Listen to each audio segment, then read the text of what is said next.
What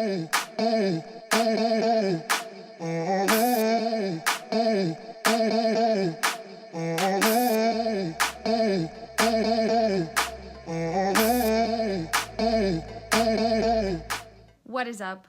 I thought I would come on here and do a video about how I lesson plan as a new teacher.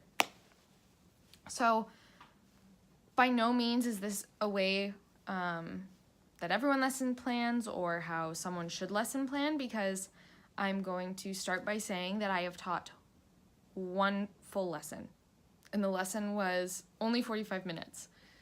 So I haven't really had any classroom experience with lesson planning, but I'm going to show you how I've lesson planned for a whole week of teaching, because that's what I'm doing next week.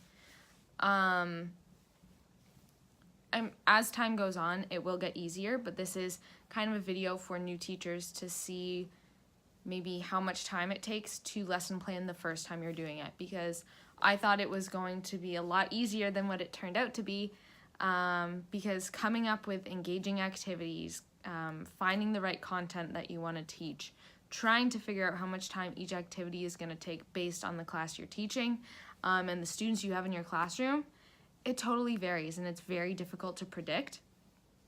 So some of the advice I got from my Friday lesson is to just kind of go with it. Like, if you don't get to all the information that you want to cover in a lesson, that's okay. As long as the students are engaged and excited about what you're teaching, and learning something. That is the most important point. So no matter how long your lesson takes, say it goes too quickly, you don't want it to go too quickly, because then you'll run out of material. But if it goes too slowly, it's okay. Just keep going with the format that you have, and after the end of each lesson, try and see what maybe you can take out, what you can add, or how to budget your time for the next day. Okay, so I'm gonna start with this. This is just a blank template of what I have been using to fill in my lesson plan. Now, I don't use everything on this sheet. I do fill out these, the subject, grade level, topic, room, name, date, time, and usually the expectations along with the learning goals. But for me, these are the same, the expectations and the learning goals. I just combine them, but I want to emphasize the fact that I am covering learning goals in the Ontario curriculum, so I just write it twice. So the other one is prior learning and accommodation / modifications. I sometimes fill out prior learning. Sometimes this one I just think of in my head. This one I don't really fill out, because I have worked with different learning abilities and styles in student success. So that's something I kind of already have in my brain, so I just haven't written it down on the sheets that I have in here. Learning environment, I don't really fill out.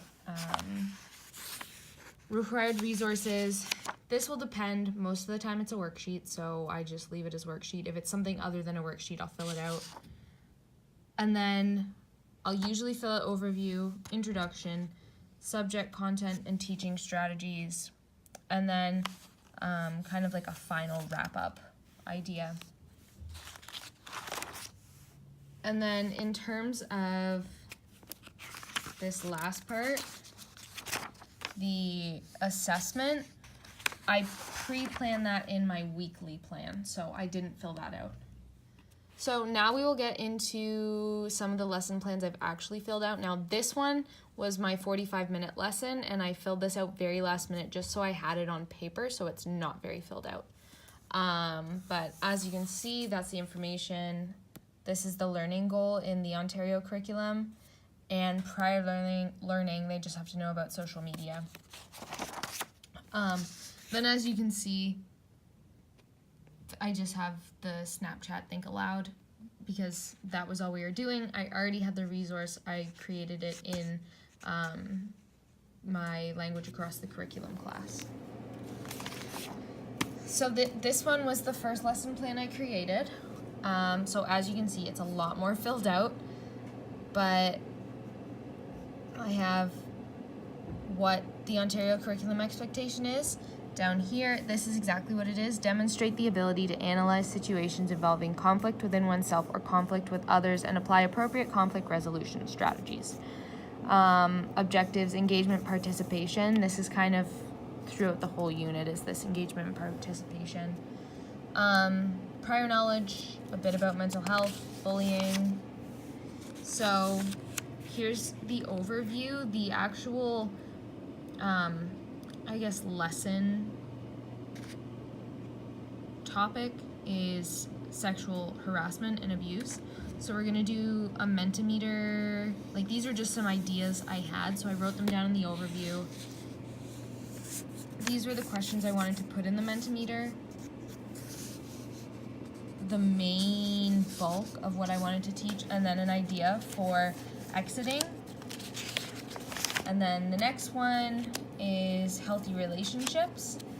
Same kind of area, learning goal.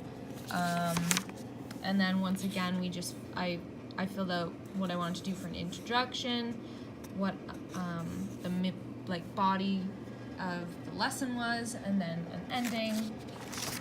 The next one is mental health. As you can see, as I go along, it kind of gets a little less and less. Now, this is one of the main, this will be their main assignment for the unit. That's why this part, the consolidation, is filled out more than on other ones. And then this day is kind of a half lesson. So it's on suicide, and then they are going to watch Inside Out, because I know suicide is kind of a heavy topic, and I figured kind of putting a movie after it about mental health, but in a friendly way, would be a good kind of stress relief. And then I don't have the last day on here because it's just the rest of the movie and a test. So then I move to my notebook, and I do each day, and I organize it by time. So the first day I put the announcements in, but after that I don't add the announcements, I just included it as time. So I try and guess how much time I would need for each thing.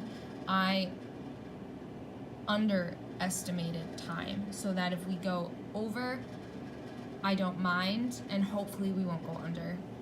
So I gave them a assignment on Friday just to find an article discussing mental health and social media and say whether they agreed that it affected mental health or it didn't. So we'll just quickly discuss those articles when we get back on Monday.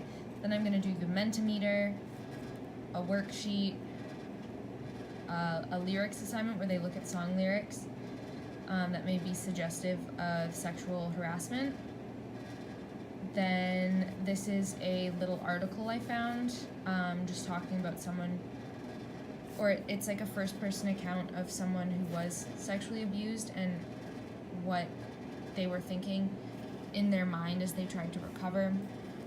And then this is kind of a fun little activity. It's just sticky notes, so they'll write what they would say to someone if they were told by someone that they had been sexually harassed. So they'll just write it on a sticky note, and we'll stick it on a board, and then I will kind of compile them all and then give them the resources at the end of the class. So then on the 4th, we would do a recap on the sticky notes. There's a BuzzFeed video talking about relationship violence, and then we're going to do a heart on the board, and they're going to fill in love is. So they'll just write what they believe would be seen in a healthy relationship. So then they're going to get into groups and find a statistic about partner violence, and share it with the class, and then we're all going to write it in the note, which the note is more of a lengthy note, so that's why I gave it that amount of time. It might take longer, which is fine. And then this respect hotline activity where they're given like a scenario of someone who's called in and given them their story and what they would say to that person. So the next one is the next day is discussing the hotline activity, and then I'm gonna have them get into groups and research a mental health issue, and they're going to say what the issue was, the definition of it, the symptoms, and they're also going to look up one thing that they can do to help with mental health, in terms of maybe like yoga or mindfulness or something along those lines. And then we're going to finish off the note, which is kind of this tips to help mental health and note. Like these three are kind of in one. Then we're going to do a STAR activity, and I'm going to challenge them at the end of class to try one of the mental health coping strategies that we talk about. So the 6th, we'll start by asking if anyone tried anything from the challenge. And then there's this what is different activity where you get students to leave the classroom, like a couple of them change something, whether subtly or obvious, and then have them come back in and ask students, like, do you notice it? And then there's guiding questions to that. Then we'll do the note and start Inside Out on this day, and then test and end with the movie. Thank you for watching the video. If you like this kind of content, comment below, like the video, let me know. I can definitely do more stuff like this, whether it's lesson plans or activities for the classroom. I'm open to sharing what I'm learning at Teachers College and hopefully engaging more students than my own and kind of spreading that information. I know as a new teacher, it's so difficult to know what's going to work and what's not going to work. So that's why I'm excited to teach next week and see if any of this stuff actually works. I will do a follow-up video and let you know what activities were more like than others. I'm hoping that the movie is kind of something the students look forward to. I want to give them something to look forward to at the end of the week. I know when I told them on Friday, they were super excited to watch that movie, and they are grade 10s, but Inside Out, a animated Pixar movie, is still very exciting to a grade 10. So just so you know, don't be afraid to ever use something that you may think they may or may not like, because you don't know until you try. So I hope you have a great day, great week, great night, great whatever when you're watching this video, and I look forward to sharing more information with you. So I'll see you in the next video. Thanks.